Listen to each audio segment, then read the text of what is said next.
selamat pagi, perkenalkan nama saya Jennifer Anadia. Saya dari kelas 10A. Jadi hari ini saya akan mempresentasikan topik gempa bumi, yaitu seisme.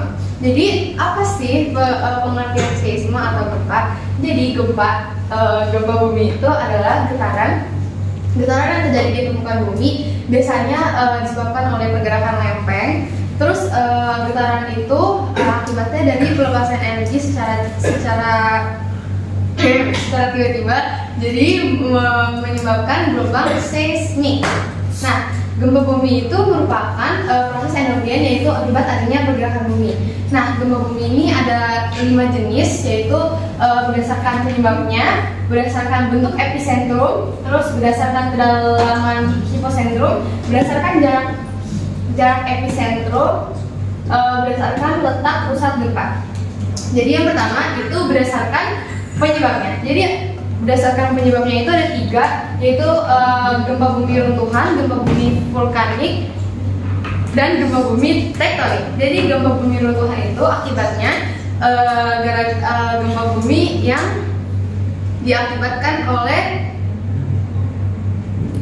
gempa bumi yang akibatnya itu batu-batuan yang ada di permukaan, yang berasal dari sisi gunung atau gua besar, dan itu radiasinya itu nggak terlalu terasa. Nah, sedangkan untuk gempa bumi vulkanik itu terjadinya gara-gara gunung api, dan itu radiasinya lumayan terasa. Terus terakhir ada gempa bumi tektonik, itu dihasilkan oleh prosesnya tektonik, dan itu guncangannya atau getarannya itu kuat. Nah, next ada berdasarkan bentuk epicentrum. Nah, bentuk epicentrum itu ada 2, bentuk gempa linear dan gempa sentral. Jadi gempa linear itu berbentuk garis, dan sedangkan gempa sentral itu berbentuk titik posisinya. Oke, berikutnya ada berdasarkan kedalaman hiposentrum. Berdasarkan kedalaman hiposentrum ini ada 3, gempa dangkal, gempa menengah, dan gempa dalam. Nah, gempa dangkal ini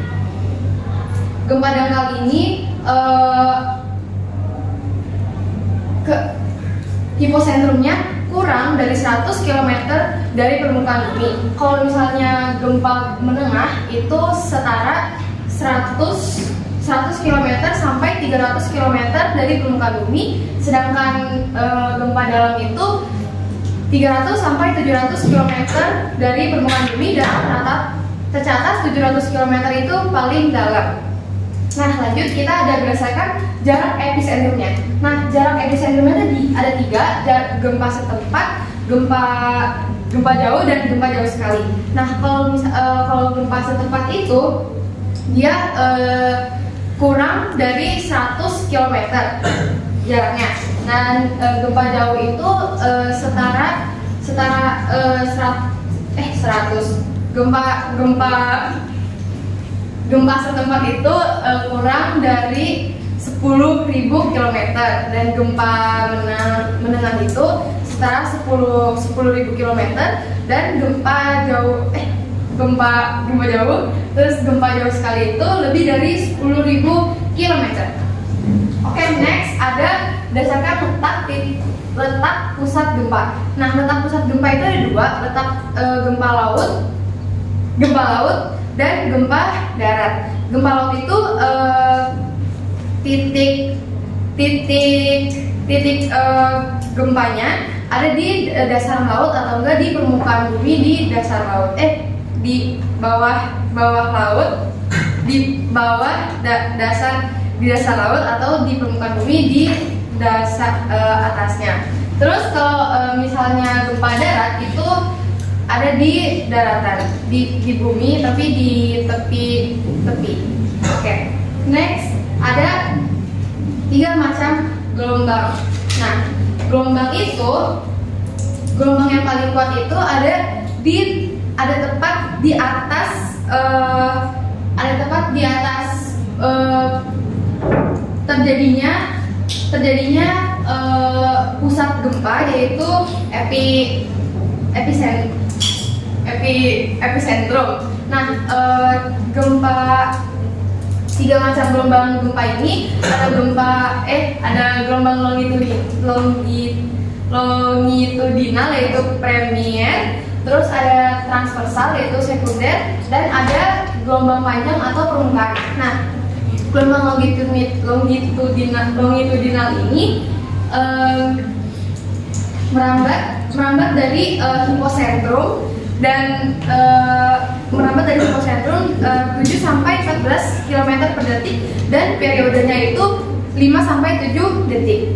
Oke? Dan karena gelombang longitudinal itu dari hipocentrum, juga transversal dari hipocentrum dan menyebar ke segala arah.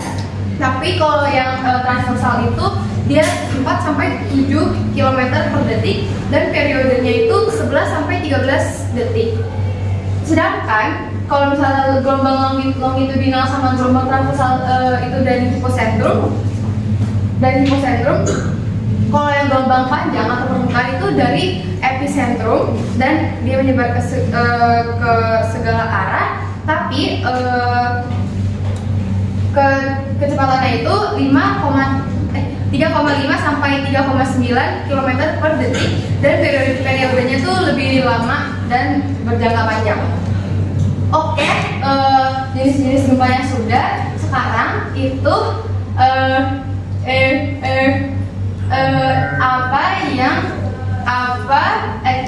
Anda dapat lakukan jika ada gempa bumi. Jadi kalau misalnya ada di dalam ruangan, kalian mesti lari ke luar gedung atau misalnya ke area yang terbuka. Dan kalau bisa jangan menggunakan lift karena waktu gempa semua listrik akan padam. Terus lindungi kepala dengan benda apapun, misalnya memakai benda yang kokoh agar kepala kita tidak terkena runtuhan yang akan memungkinkan akan jatuh. Nah, terakhir ada berlindung di bawah meja yang kokoh. Pasti semuanya di sini pernah ada simulasi gempa dan disuruh untuk berlindung di bawah meja, karena di bawah meja itu kan terbuat dari bahan yang padat dan aman untuk kepala dan untuk menjaga. Jadi kita harus berlindung di bawah meja yang kokoh. Terus jika berada di luar ruangan, kalau bisa hindari daerah rawan longsor, terus ke area yang terbuka, karena ke area yang terbuka itu paling aman. Terus berhenti mengemudi, terus kalau bisa jauhi pantai, karena jika ada gempa pasti akan memicu getaran dan akan membuat pantai bergelombang dan air itu akan ke daratan. Terus ini ada himbauan setelah gempa. Jadi kalian harus tetap tenang dan waspada jika ada susulan gempa bumi. Jika ada kejadian gempa bumi susulan. Terus kedua ada jangan terpancing oleh isu-isu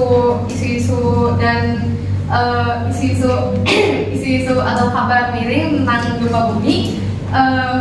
Memperkuat konstruksi bangunan agar lebih tahan dan kuat. Terakhir ada meningkatkan upaya mitigasi struktural dan non struktural. Nah, di sini ada kasus gempa bumi di Indonesia tahun 2021. Iya, 2021. Jadi ada dari hasil BMKG ada 4.701 gempa bumi yang terjadi di tahun 2021 di Indonesia. Jadi paling banyak itu bulan Mei. Nah, kalian pasti tanya, kok Indonesia banyak banget sih gempa buminya? Karena daerah Indonesia itu dilalui oleh sirkum Pasifik atau atau cincin api Pasifik, dan sehingga berpotensi untuk mengalami bencana alam seperti tanah longsor, gempa bumi,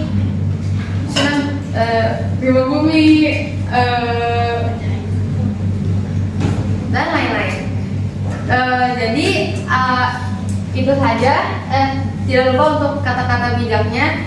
Jadi bencana alam bukanlah menjadi salah siapa-siapa, tetapi ini adalah bentuk ujian yang diberikan Tuhan kepada kita supaya kita menjadi lebih baik ke depannya.